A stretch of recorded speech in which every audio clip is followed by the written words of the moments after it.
यहेजकेल संदेष्ट्याच्या पुस्तकातून घेतलेले वाचन. प्रभू परमेश्वर असे म्हणतो, माझ्या लोकांनो, पहा, मी तुमच्या कबरा उघडीन, तुम्हास तुमच्या कबरातून बाहेर काढून इस्रायल देशात आणीन. माझ्या लोकांनो, मी तुमच्या कबरा उघडून तुम्हाला बाहेर काढीन, तेव्हा तुम्हास समजेल की मी परमेश्वर आहे. मी तुमच्या ठाई माझा आत्मा घालीन, तुम्ही सजीव व्हाल व मी तुम्हास तुमच्या देशात वसवीन.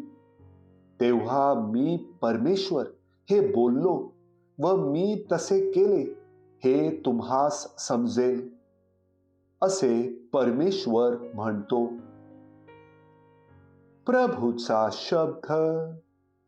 देवाला धन्यवाद.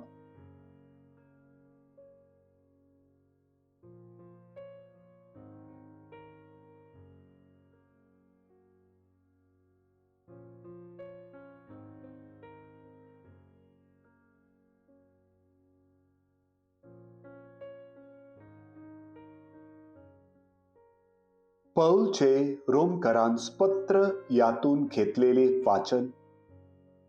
जे देहाच्या अधीन आहेत त्यांना देवाला प्रसन्न करता येत नाही, परंतु तुम्हामध्ये देवाचा आत्मा जर वस्ती करीत आहे तर तुम्ही देहाच्या अधीन नाही, आत्म्याच्या अधीन आहात. जर कोणाला ख्रिस्ताचा आत्मा प्राप्त झालेला नसेल तर तो ख्रिस्ताचा नाही.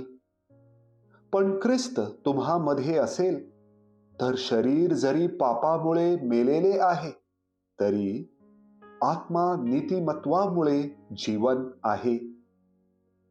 ज्याने येशूला मेलेल्यातून उठवले त्याचा आत्मा जर तुम्हामध्ये वस्ती करतो, तर ज्याने ख्रिस्त येशूला मेलेल्यातून उठवले तो तुम्हामध्ये वस्ती करणाऱ्या आपल्या आत्म्याने तुमची मर्त्य शरीरेही जिवंत करील. प्रभूचा शब्द. देवाला धन्यवाद.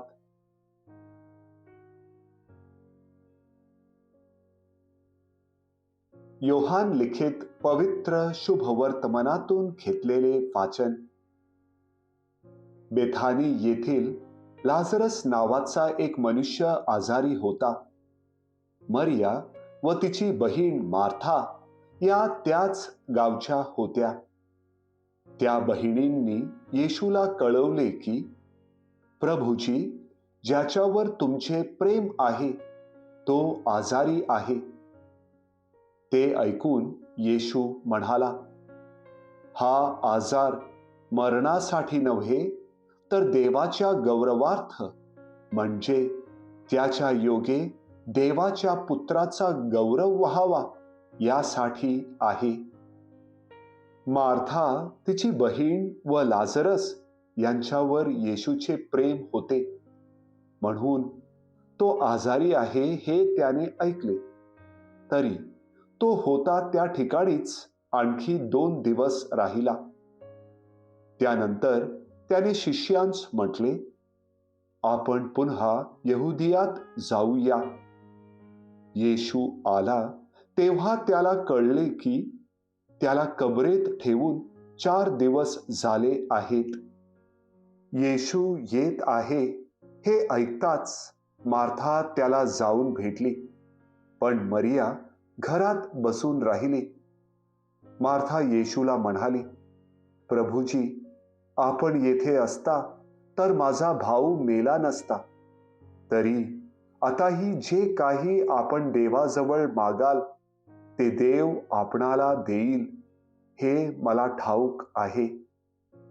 येशूने तिला म्हटले, तुझा भाऊ पुन्हा उठेल. मार्था त्याला म्हणाली, तो शेवटच्या दिवशी पुनरुत्थान समयी पुन्हा उठेल हे मला ठाऊक आहे. येशूने तिला म्हटले, पुनरुत्थान व जीवन मीच आहे. माझ्यावर विश्वास ठेवणारा मेला असला तरी जगेल आणि माझ्यावर विश्वास ठेवणारा प्रत्येक जिवंत मनुष्य कधीही मरणार नाही. हे तू खरे मानतेस काय? ती त्याला म्हणाली, होय प्रभूजी, जगात येणारा देवाचा पुत्र ख्रिस्त आपणच आहात असा मी विश्वास धरला आहे. असे बोलून ती निघून गेली व आपली बहीण मरिया हिला एकांती बोलावून म्हणाली, गुरुजी आले आहेत व ते तुला बोलावत आहेत. हे ऐकताच ती त्वरेने उठून त्यांच्याकडे गेली. येशू तिला व तिच्याबरोबर आलेल्या यहुद्यांना रडताना पाहून आत्म्यात खवळला व विव्हळ झाला आणि म्हणाला, तुम्ही त्याला कोठे ठेवले आहे? ते त्याला म्हणाले, प्रभूजी, येऊन पहा. येशू रडला. ह्यावरून यहुदी म्हणाले, पहा, ह्याचे त्याच्यावर कितीतरी प्रेम होते. परंतु त्यांच्यातील कित्येक म्हणाले, ज्याने आंधळ्याचे डोळे उघडले त्याला ह्याचे मरण टाळण्याचीही शक्ती नव्हती काय? येशू पुन्हा मनात खवळून कबरेकडे आला. ती गुहा होती आणि तिच्या तोंडावर धोंड ठेवलेली होती. येशूने म्हटले, दोंड काढा. त्या मृताची बहीण मार्था त्याला म्हणाली, प्रभूजी, आता त्याला दुर्गंधी येत असेल, कारण त्याला मरून 4 दिवस झाले आहेत. येशूने तिला म्हटले, तू विश्वास ठेवशील तर देवाचे गौरव पाहशील असे मी तुला सांगितले नव्हते काय? ह्यावरून त्यांनी धोंड काढली. तेव्हा येशूने दृष्टी वर करून म्हटले, हे बापा, तू माझे ऐकले म्हणून मी तुझे आभार मानतो. मला माहीत आहे की तू सर्वदा माझे ऐकतोस. तरी जो लोक समुदाय सभोवती उभा आहे त्याच्याकरिता मी बोललो, ह्यासाठी की तू मला पाठवले आहे असा त्यांनी विश्वास धरावा. असे बोलून त्याने मोठ्याने हाक मारून म्हटले, लाजरा, बाहेर ये. तेव्हा जो मेलेला होता तो बाहेर आला. त्याचे हातपाय प्रेत वस्त्रांनी बांधलेले व तोंड रुमालाने वेष्टिलेले होते. येशूने त्यांना म्हटले, ह्याला मोकळे करून जाऊ द्या. मरियेकडे आलेल्या यहुद्यांनी त्याने जे केले ते पाहिले आणि त्यांच्यापैकी पुष्कळ जणांनी त्याच्यावर विश्वास ठेवला. प्रभूचे शुभ वर्तमान. हे प्रभू येशू ख्रिस्ता, तुझी स्तुती असो.